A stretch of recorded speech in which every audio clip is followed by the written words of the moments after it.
Welcome to Shallow.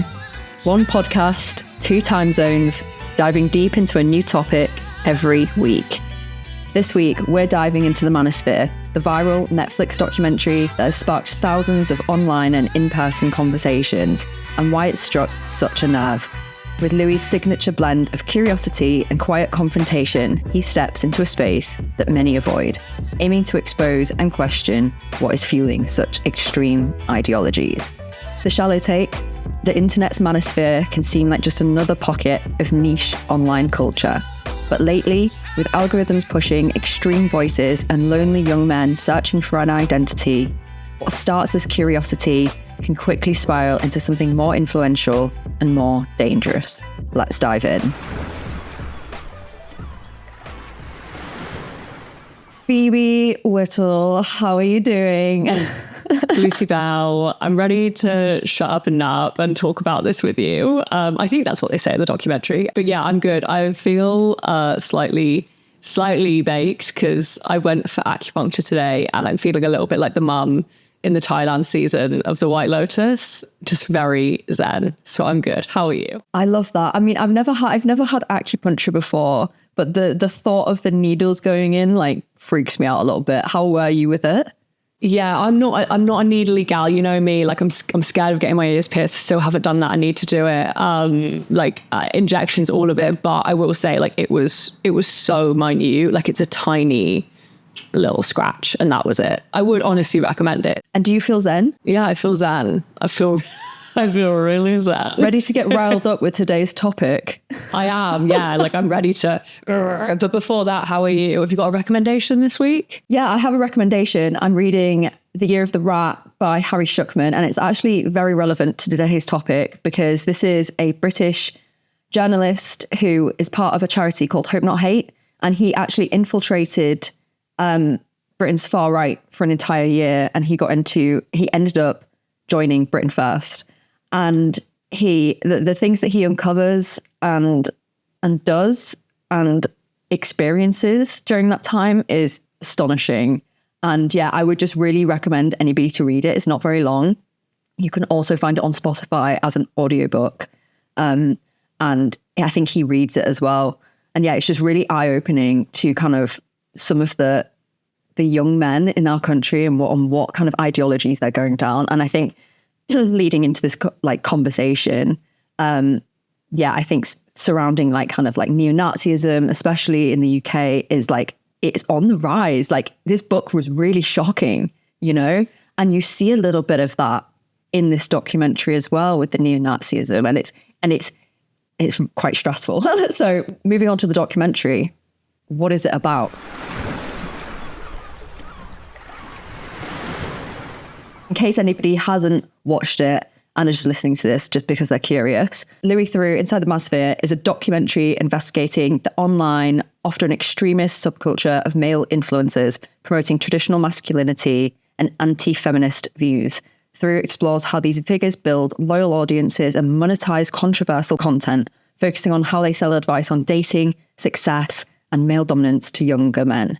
So, have you watched much of Louis Theroux's work before? Not crazy amount. I'm probably, to be honest, this is embarrassing, but I probably know him more from the Amelia de Moldenberg song they did together. Do you know what I'm talking about? The I'm not Jiggy G. Yeah. Literally that. I really I like him. I've seen pockets of what he's done, but nothing crazy. How about you? You're a big Louis fan, no? Yeah, I've watched pretty much every documentary he's ever put out. I absolutely love him. And I kind of knew as soon as this dropped, I was kind of great. I'm super excited for it. How did you feel about watching it? What was your feeling before you kind of turned on the TV? Were you into watching it? Were you excited? Because I was excited about watching it because I've seen Louis' work before and I know his kind of journalist type, and I was I'm ready for him to shut these people down. Yeah, for sure. So I wasn't actually going to watch this, and you were like, Phoebe, you need to watch this, because I think I was Luce, I know I'm going to get angry, it's going to be upsetting, I just don't want to put myself into it. And you were like, Phoebe, watch it, it's important. And I was like, okay, whatever Lucy says, I'll do.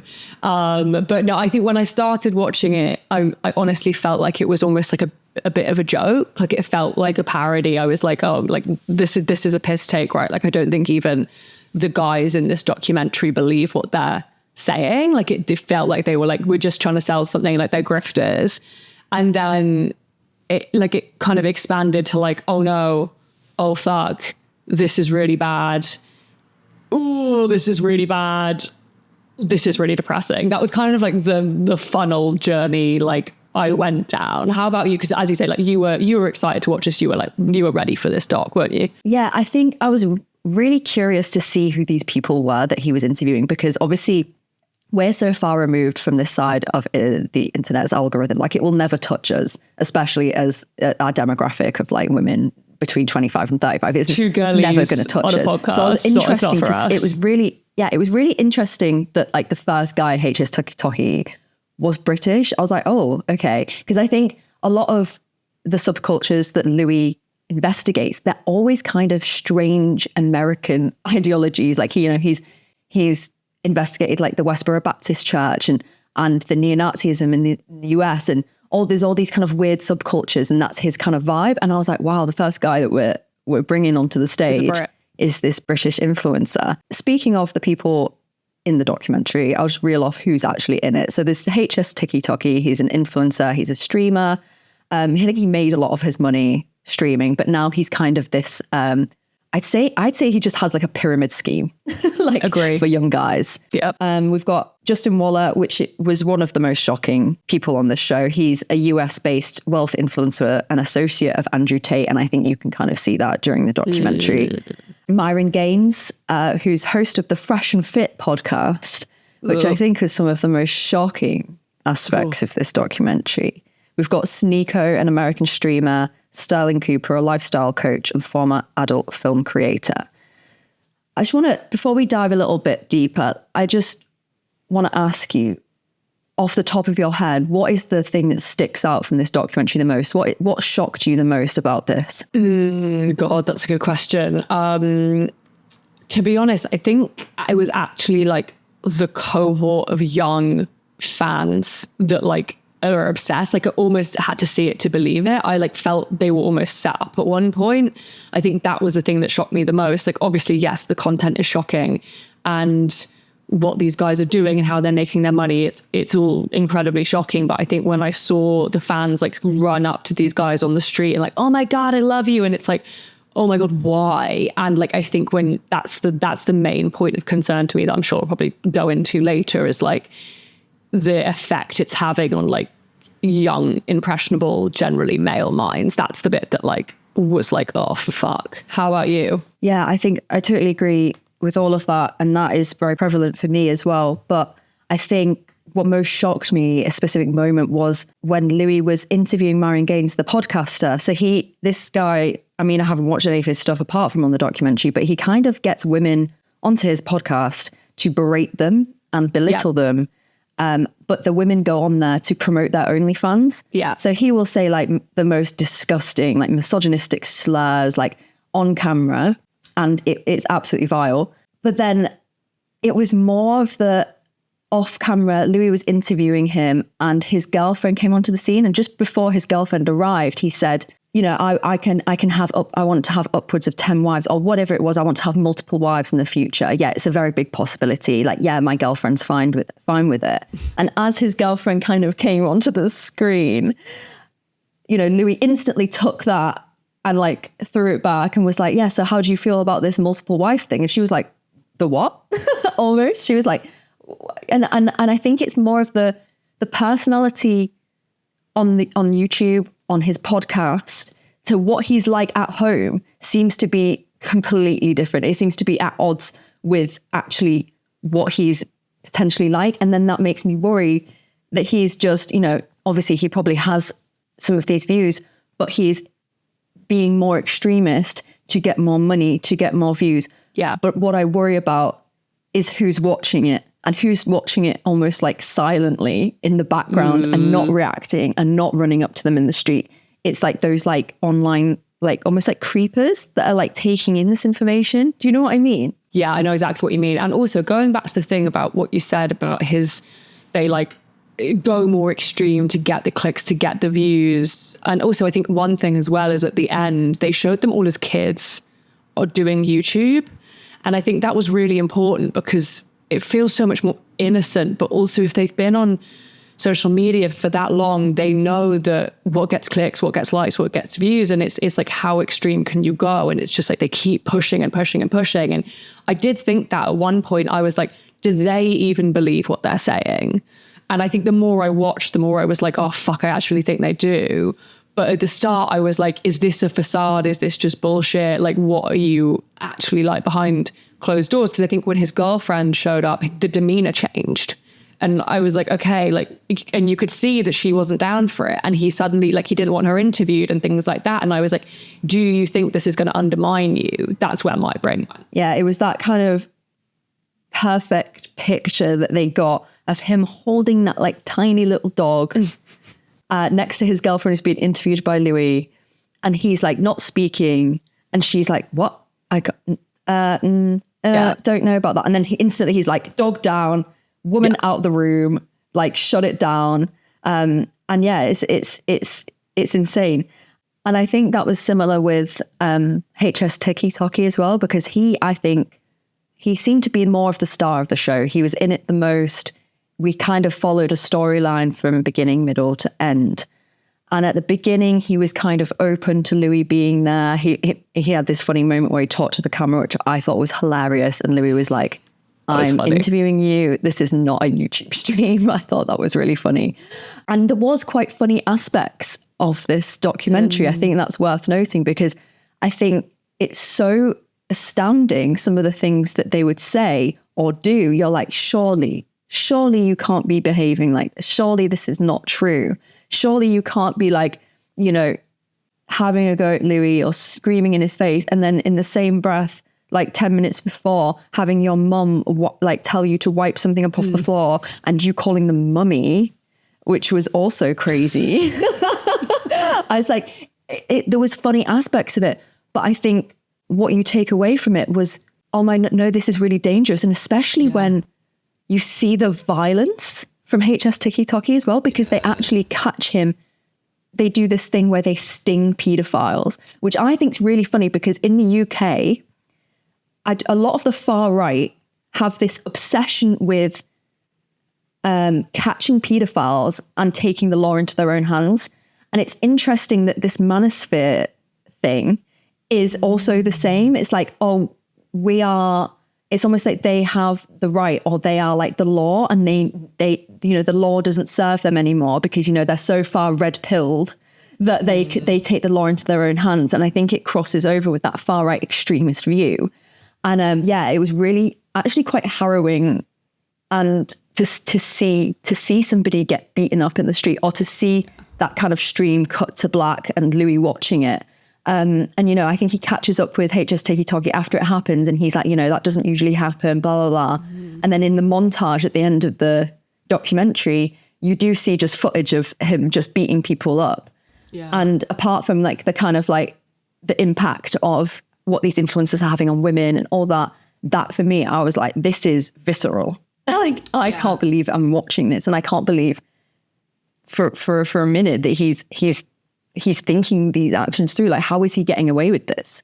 Yeah, that was one thing that did really shock me, actually, going back to your first question, was the aggression and the stings, and the fact that they are literally documenting themselves doing it as well. Like, that was, and again, it's all like clicks, likes, views, entertainment. I don't know why anyone would watch that, but like it was just, like I was like, what you're doing is like battery, and you're documenting yourself. Yeah, it blew my mind. Yeah, I mean, it's a way of living that is kind of so far beyond kind of reason. I think you get to realize that during the documentary, that you almost can't argue with it because it's so utterly bizarre. And I think I'll go back to, like, you know, all the people that Louis has interviewed in the past. And I think, you know, nowadays, if you were called up to do a Louis Theroux documentary and to star in it, you'd be like, what have I done? Yeah. Like, oh my God, am I one of those? And the fact that they absolutely had no idea who he was, no idea of his previous work or what he kind of brings to the table. I genuinely think a lot of these people who were in this documentary thought it would be good for business. They thought, oh, even if he does, shut him down or like ruin his career, like they would ultimately get the likes from it, right? Yeah, more exposure, more followers, etc., etc.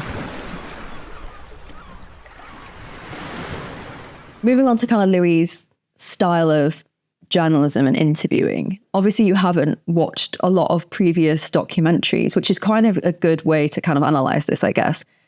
Did you think that his kind of, because he has this calm, non-confrontational kind of approach, he kind of puts it to them and they kind of destroy themselves on the spot. I think that's what we saw online was like, Louis asks a question, we let them unravel and we let them show who they really are. And I believe they did that. But do you think that approach works in a space like this? Yeah, like I think there's definitely a like let them hang themselves out to dry approach of his kind of inquisitive line. And he's super smart. And I think in many ways, like if he got riled up, it wouldn't work. I think that's not obviously how he is, but I think I would have liked a bit more nail in the coffin. I think at certain points, like, when the guy's like, it is a fact that like none of these buildings have been architects or built by women. And Louis was like, do we know that? And he was like, yes. And I think like whether they could have VO'd it, obviously, I think Louis not expected to have a encyclopedic mind of Miami infrastructure. But I think there was just a few moments where I think it felt a little bit surface level for me. And I would have liked for him to actually like latch on something or go a little bit deeper or just go a bit harder at certain points. I also think it's a testament to trying to get these people to stay on screen as well. And I think if he had a different, for example, with HS Tiki, you see him kind of getting more and more aggravated as the documentary goes on because he's starting to understand that this documentary is not painting him in a good light. He's not giving the impression that he wanted to give. And I think the way he handled him when they were sat down in an interview setting and he said he didn't care about anyone else. He'll just do anything he wants for money. He'll promote OnlyFans creators, even though he thinks they're disgusting, but he doesn't care because he's just making money. And Louis kind of says, well, the woman Bonnie Blue, who you've been just like slating, you're just as bad. Yeah. And that was like, I loved that moment because it was so calm. It was so collected. And you saw him, HS Tiki, I can't say his name. It's really annoying. It's HS Tiki. It's awful. And you just saw him just lose his rag. You just saw him lose his cool. He's this like big man persona. And the line where Louis goes, "Are you triggered?" Oh my God. I thought it was the best thing ever. And I hope that plays out in that man's dreams for the rest of his life, because that would honestly haunt me if I was him. So yeah, I think there's obviously pros and cons to having a more aggressive interviewer. I don't know whether Louis would have got as much content. I agree with you on that. Yeah. Like he's walking, sorry to interrupt you. He's walking a tightrope with this. Like he's like, if I go too far, will they pull out? Will they not agree to carry on with this? And I think, his style from what you've kind of told me is generally of this way, right? You kind of ask the leading questions, let them do the rest. I think just the fact that I'm so opposed to so much of what I saw in that documentary, I think just the core of me just wanted a bit more like, don't just hang them out to dry, like nail the coffin shut kind of thing. So yeah, but that was kind of my take on it. Moving back to this kind of like red pill ideology, there's a reason that this content is clearly resonating with young men, and we'll go into the kind of backlash and the response from the documentary later. But I think why did we need this documentary in the first place? And I've got a really good explanation of what the red pill is a metaphor for from The Guardian. The red pill is a metaphor for waking up to supposedly hidden, often harsh reality originating from a scene from the 1999 film The Matrix. While rooted in the film as a choice for truth, it has been adopted by the Manosphere to signify recognizing alleged societal bias against men and adopting anti-feminist views. So it's that whole aspect of you're woken up to the truth. Here's the truth. And then, they'll often sell you something, Yes. Crazy how that often happens after the truth gets told. It's crazy. It's like, wow, like come be, this amazing man and get fit and healthy and do all these things to better yourself as a person, but also subscribe. Yeah. And buy into my shares. Yeah. Invest on this platform. Yeah. Totally. Exactly. Why do you think it's resonating with young men? Like what is it? Is it loneliness? Is it a lack of identity, direction? Are we just too exposed on social media? What is it? It's a really good question. I think there's a couple of things. I think the main thing is, I think, as you say, like social media favors the extreme. These kids, they find it funny. That's kind of like the gateway drug. I think the main thing that I got from it, where I felt that it might attract people in, or maybe like younger men, or if maybe from a lower socioeconomic background, was the kind of like, don't sit on your ass, get up, get a job, provide for your family. Like, I think that was the through line that I'm like, that they're kind of that's like reeling them in. And then it's also they're simultaneously displaying this lifestyle that could just be theirs for the cost of XYZ. And I think, dangling this carrot in front of them almost gets them down this like funnel of like exposure to, full conversion. And I think it's almost a little bit of like prying on the vulnerable, to be honest. Like, that's how I found it. I think a lot of these guys are like pure grifters. And clearly they've hustled their way up. But I think there's something in there of like, and we've spoken about this in episodes before as well, of how it feels that like life feels a little bit against you at the moment. Like, it feels like, you're working for the man, you're not getting that path to a nice house and a nice life, and it feels like the tide is just working against you. And I think they've really cleverly captured that and dangled this shiny like Porsche driving, huge house, lifestyle, fit wife, and just been like, this can be yours, you can do what I did. I feel like for me that's where they're getting them in, and that's the appeal. How about you? Yeah, I mean, the sentiment is there, right? Be healthier, be fitter, take your life into your own hands, make yourself a star, baby. And I felt like there was those two guys that I almost felt sorry for. Yeah. I think one of them, really struggled with mental health and, had suicidal thoughts. He didn't have much family to turn to. And he was like, no, you've got to like sort it out yourself, and only you can do it. And it's almost like these mantras, they're good in essence, and they sound very inspirational, but really, what's behind the screen is them being like, take your woman back. You deserve women. Women should be serving you. And that's where the kind of dangerous approach comes in. And I think as well, the fact that platforms now, anybody can kind of be a celebrity, right? Yeah. You could set up a camera like we're doing. You can speak to it. You can give your point of view. You can give your opinion across. You can have a YouTube account. You can have a TikTok account. You can gain those followers with your controversial views. And there's no regulation of that. There's no regulation. Yeah. Like back in the day on like a BBC program where they'd have like comedians, like a comedy show. A lot of those comedians would be, vetted, regulated. They would, if somebody was too harmful, they wouldn't put them on the screen.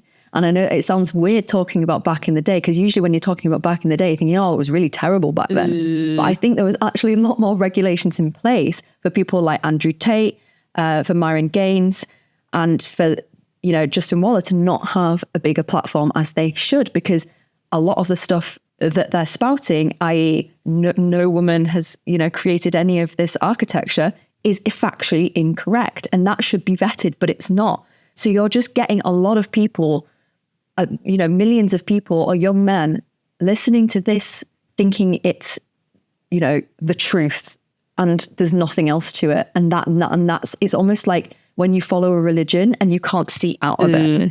It's a cult. That's how I kind of imagine it. not saying all religions It's a cult. cult, but like it has cult energy to it. And I think they used to say, I think at Twitter, like the best thing about the internet is that everyone has a voice, and the worst thing about the internet is that everyone has a voice.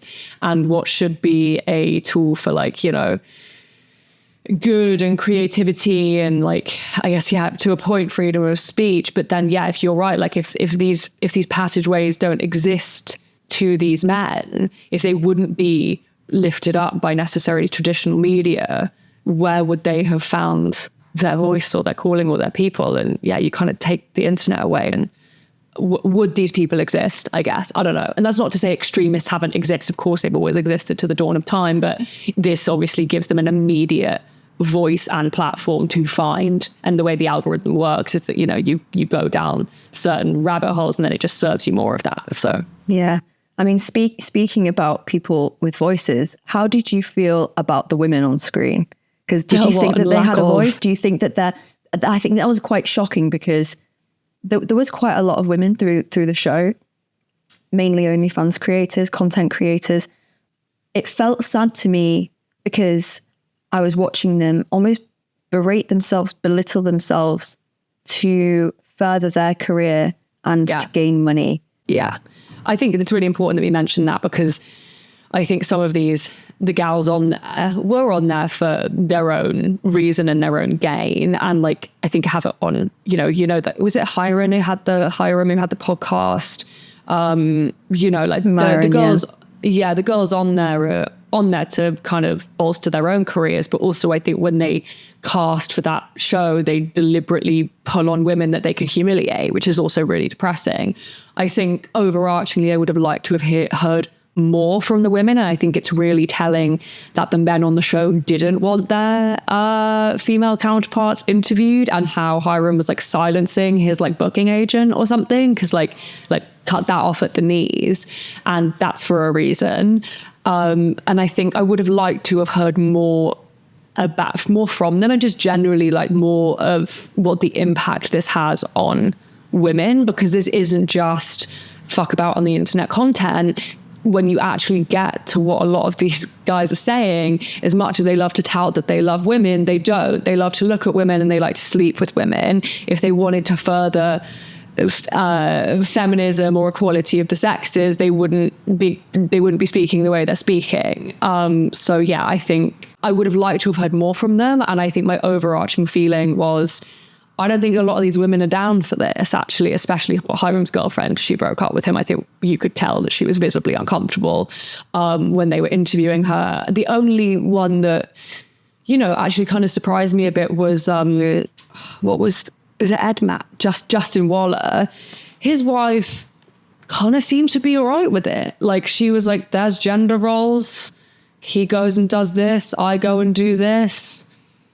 I didn't get so much friction from her. Did you? No, but I almost think that that's part of the problem, because I was watching it with my partner and we were, you know, we kind of paused it and we said to each other, it feels like, you know, when someone's talking, but then there's potentially like an AI robot stood next to you, kind of giving these regurgitated answers that they're used to giving. And it was almost like I saw in her eye when Louis would question it, it's almost like there was like a blip in the software where she was like, wait, what it's do like I that say? red pill thing, you know, yeah, it's this whole manosphere is based on this red pill, you know, open your eyes. Whereas I feel like a lot of these women are essentially not red pilled, and they're very like, they're told this one narrative and they're told what to say, they're told what to regurgitate. Conditioned. And then it's like someone comes in and challenges that, because they probably are not associating themselves with quote unquote normal people. So I just saw that. I saw a little, and it was the same with Myron Gaines's girlfriend. It's that, whoa, we're being dragged out of this into the matrix. I know what you mean about like the AI robot of like, this isn't in my preloaded answers. Like, exactly. That's what how do I felt. say? And I think especially with his girlfriend, I think that there was clearly like a concern of what she was going to say. It was like, oh God, is she going to break the facade or say something I don't agree with? And yeah, that's such a good point. If you've been enjoying the episode, can you do us a really quick favour? drop us a rating, a little review. It helps more people find us. And honestly, we're a little bit needy like that. Takes 2 seconds and means the world. Thanks, guys. So why do you think this documentary has blown up so much? Because this has gone super viral. And this is Louis' debut on Netflix as well, as a Netflix creator. Yeah, he's usually BBC. What kind of reactions have you seen? I mean, I've seen reactions kind of like across the spectrum. I think obviously there's a lot of outrage, which is good. I think that's really important. I have seen some creators say, like, actually, I think the heart of what these influencers are saying isn't necessarily wrong in the way of gender roles, which I've also found interesting. I think my main core of this, and we kind of voiced it back and forth, was I think that the biggest thing is bringing like awareness to this topic. And I think when you put something divisive or outrageous and you put it on Netflix and you put Louis Theroux behind it, it's going to get views, it's going to get awareness. And I think as much as I didn't like what I saw, I think it's really important it was shown. How about you? I felt obviously quite angry, a lot of mix of emotions watching it. And I thought, the cynical part of me thought I was going to go online and see all these people like, oh, it wasn't that bad. You know, I don't know. I think I was like, oh my God, like, you know, because you see a lot of sexist comments on like Instagram posts these days, and you see a lot of people dragging people through the dirt. And I thought, oh God, like, what is this going to drag up? And I don't know whether it's just obviously my algorithm, but I felt like it was like the get back moment of like, we need to get back at these people. Like, these people thought they were going to like have success from this. They're being ridiculed. They're being exposed. They're deleting their accounts. They're doing like, you know, Louis Theroux's this, Louis Theroux's that. Like, it gave me a sense of pleasure, because I thought for a long time, these people are just like in the background. You see headlines about Andrew Tate, but do you ever see like an expose on Andrew Tate? You know, and it feels like it's needed, and it was and it's now there permanently on Netflix for people to watch. And I think that's the most important thing. And moving to kind of like the younger audience aspect, I really hope, you know, that this really like kind of signifies a movement in schools specifically as well, because I think there needs to be something implemented into classrooms to kind of stop this behavior or teach this behavior or unlearn this behavior, you know? I think that's my biggest concern was, you know, with the kids. Like, it was the bit that I found the most shocking, but also the bit that I was like, this is why this is important, because, you know, it clearly their demographic, their target market and who they are activating is young men. And I think that's where it gets really dangerous, because this isn't like, you know, just a get rich quick scam. Some of what they're saying is, you know, like the women belong in the kitchen, hanging women out to dry in that podcast, like, you know, basically showing women as the inferior sex a lot of the time. Like, that's really, really damaging. And I don't know if you saw the Guardian run it. There was that poll that went out, and I think like Gen Z, out of like all the generations, believe that their girlfriend should be obedient. I'm paraphrasing, but they led that poll and like that's what they believed. And I think a lot of that is down to this content. It's really scary, isn't it? And there was also this BBC article from 2025 from teachers in schools who said, I've had boys refuse to speak to me and speak to a male teaching assistant instead because I'm a woman, and they follow Andrew Tate and they think he's amazing with all his cars and women. And these were 10-year-olds. Another teacher said in secondary English class last year, a group of boys opted, despite discouragement, to write a persuasive essay on why Andrew Tate is the GOAT, greatest of all time, which included praise of his view that women are a man's property. So it is, I think it stems from school. And I think though that is the demographic I am concerned about, it's the younger men. And I think it's the reaction of the younger women, because it's going to make this divide go way worse. And I almost think there needs to be a specific class where they sit girls and boys down and they explain gender roles and they explain all this kind of like anti-feminist ideology. and challenge it, you know, in a classroom setting. I think it needs to be. It's like, it's getting to that point now. I agree. And I think that is the way they're going to have to tackle it. And I think there is either rumblings or they have, the Labour government is starting to bring in these classes, which I think is great. And it is, sadly, I think it's essential. Like, we need to get on top of this before it turns into, I mean, it's already a problem, but I think this documentary has kind of dug it up from the depths of the internet and made it mainstream, which I think is needed. It makes me nervous because I almost feel like the sexism that is occurring online these days is actually worse than it was when it was actually quite a sexist Britain or a sexist world. I actually think it's more violent and it's more aggressive. Yeah. And it's a lot more scary. Yeah, even so, like on our TikTok, like we've had a few videos. We put one about bandage dresses, just basically saying like we don't like them. And some of the comments on there just about a really vanilla opinion over a style of dress. We had people calling us ugly, fat, like it's disgusting. We have the tiniest pocket ever of platform, and it does make you wonder, like, you know, if that's just happening when we're getting a handful of views, what's going on a larger scale, or what's happening in DMs. Like it's really, really concerning. And obviously this kind of topic is our like bread and butter. This is what we like to talk about most, but we can't sit here all day. Unfortunately. Sadly not. Just as a kind of ending question, because I feel like we think it's that deep. We wouldn't be doing this episode. I think we know it's really that deep. But do you think that Louis achieved what he set out to do in this documentary? I think on the whole, yes. The sentiment I've seen towards it has largely been incredibly positive for the role he played. I think I stick with my guns. I would have liked him to, pardon the pun, go a little bit deeper at times. I can appreciate he was walking a little bit of a tightrope of like, oh, are these guys going to pull out? Like, you know, like he and also it's not necessarily his style, but I think a slightly more, not even aggressive, but just like, I just wanted a slightly harder line of questioning at times. But I think, yeah, I would overarchingly say that he has. Would you say so? Yeah, I almost wanted it to be like a 10-part documentary. I agree. I think I wanted more. Yeah, we did. I wanted more from it. I wanted more content. I think it's that morbid curiosity of like I need to see more, even though I don't want to. I can't look away. And yeah, I think Louis he's so good at letting people speak and just bury themselves into a hole. And he's because obviously if I was in that setting and I was asking those questions, I'd probably get riled up within about 10 seconds.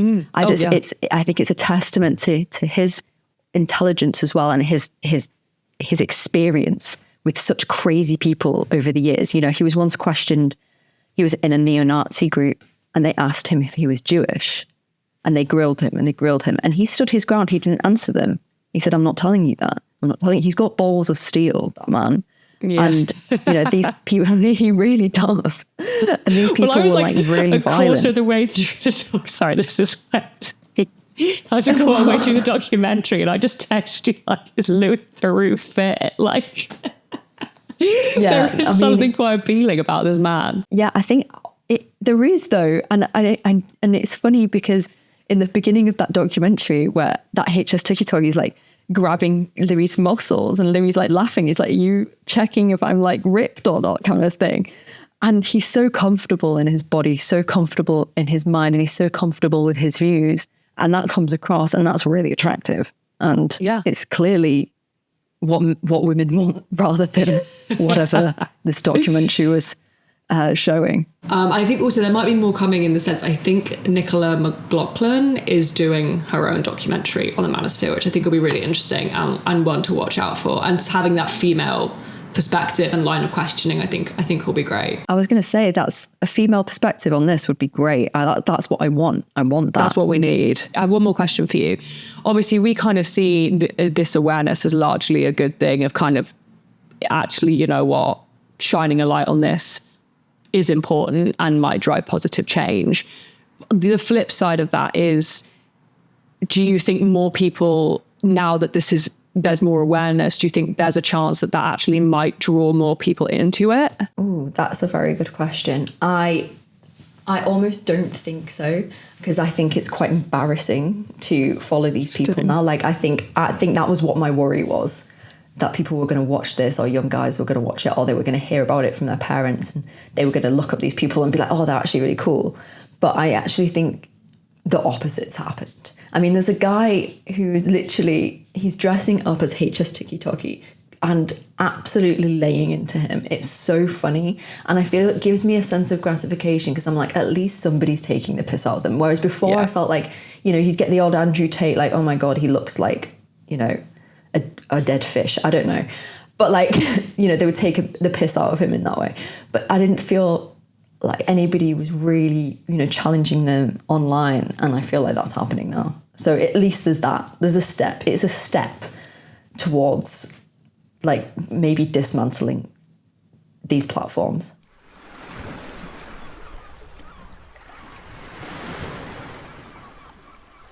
And now it's time for... And what a pile of bollocks! This is the time in the show where we just chat shit about something, fucks us off, riles us up, makes us mad. Boosie Lel, it's your turn. What do you got for me? Cyclists wearing headphones. It enrages me. It makes me so mad. And this happened to me the other day as well. And there was a guy cycling along, swerving in front of me, but he couldn't hear my car because he had his headphones in. You shouldn't be having your headphones in cycling. The same with driving. You see taxi drivers, they have their headphones in. You can't hear what's going on. And like driving in London is already a nightmare. And you add a swerving cyclist with fucking, you know, sometimes they even have the audacity to have the over-ear ones. So they're not even trying to hide the fact that they're listening to Dua Lipa on their way home. Underneath their helmet? Or they're just not wearing a helmet? Some of them just don't even wear a helmet. Yeah. Oh, so it's like, not only you're not wearing a helmet, you can't hear me, you're also undertaking me at the same time. And I just can't understand the concept of that. You shouldn't be allowed on a bike. No. Agree. Is that not like illegal or something to not? It is illegal. I don't think this is. No, I think it is. I don't think this is a small thing. I'm with you. I think like at best one AirPod under a helmet. Is that too much? Every day I see multiple cyclists with headphones in or earpods in. It's like crazy. I can't believe it. And then no helmet. And then the thing is, like if they undertook me and, you know, I crashed into them because they didn't hear me and I didn't see them because they were in my blind spot, like how, you know, they're going to turn around to me and be like, you ran me over. No, hun. No, hun. No. Blame the tunes. Is this the Line Bike Mafia or like blaring like, you know, a bit of what, or is this just anyone? Any bike? Well, no, I don't mind cyclists. Cyclists are fine. No. You know, sorry, like, you know how like people like will rent a Line bike? Is this generally just like people who are like casually like on a Line bike or is it just like all cyclists do this? It's a lot of people, like it's a lot of different cyclists. It's not just Line bikes. Like I've seen like full over the head headphones. Someone's just on a push bike, you know, going to work. Like it's crazy. I'm like, do you have a death wish? Like, do you know what I mean? It makes me cross because cyclists have such a problem with motorists, motor vehicles. But they have a problem with people and they have a problem with cars, and they say, you know, cars drive dangerously and recklessly. They do, but cyclists wearing headphones. Yeah, you got to take those out. I'm like, I just kind of want to like roll down my window and be like, excuse me. And then when they don't respond, like shout again until they do. And then be like, well, can you hear me? Could you? You had your headphones in. How did I have headphones in? You're not going to be able to hear my car. Not be able to hear my car, are you? You know, this big guzzling machine behind you could kill you. Anyway.